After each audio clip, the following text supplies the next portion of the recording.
Sir வணக்கம். வணக்கம் sir, இப்போ நீங்கள் 3ஆம் ஆண்டு வந்து பார்த்தீங்கன்னா மாபெரும் கிழங்கு திருவிழா நடத்துறீங்க.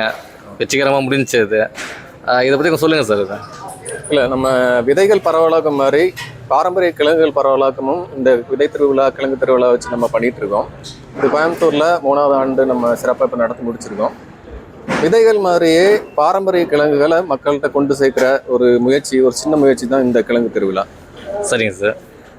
சார், இப்போ மக்கள் எல்லாமே இப்போ உரம் போட்ட கெமிக்கல் கலந்த உணவுகளை தான் சாப்பிட்டுருக்காங்க. நீங்கள் வந்து தோட்டம் அமைச்சிருக்கீங்க. நானும் உங்கள் வீடியோஸ் நிறையா பார்த்துருக்கேன், இன்ஸ்பயர் ஆகிருக்கேன். மக்களுக்கு என்ன சார் சொல்ல வரீங்க நீங்கள்? இயற்கை விவசாயம் சார்ந்த ஒரு உணவு வந்து எல்லா மக்கள்கிட்டையும் போய் சேரணும்.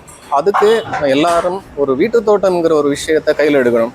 அதில் நமக்கு இயற்கை உணவும் கிடைக்குது, ஆரோக்கியம் சார்ந்த ஒரு விஷயமும் நமக்கு வீட்டு தோட்டத்தில் வந்து கிடைக்குது. ஆமாம் ஸோ சார். அதை தான் நம்ம இதை கிழங்கோ விதையோ அதை மக்கள்கிட்ட கொண்டு சேர்த்து அதில் ஒரு ஆர்வத்தை தூண்டி இந்த மாதிரி பாரம்பரிய கிழங்குகள்லாம் இருக்குது, இந்த மாதிரி நமக்கு பாரம்பரிய விதைகள்லாம் இருக்குது அப்படிங்கிறது மூலமாக அவங்கள வீட்டு தோட்டத்தை பண்ண வைக்கிறது தான் ஒரு ஆரோக்கியத்தை நோக்கி கொண்டு செல்ல வைக்கிறோம். இதை வச்சு நம்ம அடுத்த வருஷம் இதோட பெரியசாக பண்ணணும்னு நம்ம முயற்சி பண்ணணும்.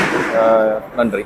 நன்றி சார். நம்ம கிழங்கு மற்றும் விதை திருவிழா முடிஞ்சிங்க. முடிஞ்சதுக்கப்புறம் தோட்டம் சிவாயி அவர்கள் மற்றவங்கள்ட்ட பேசிகிட்டு இருந்தாங்க. ஸ்டால்ஸ் போட்டிருந்தவங்களும் அதை பேக் பண்ண ஆரம்பிச்சிட்டாங்க.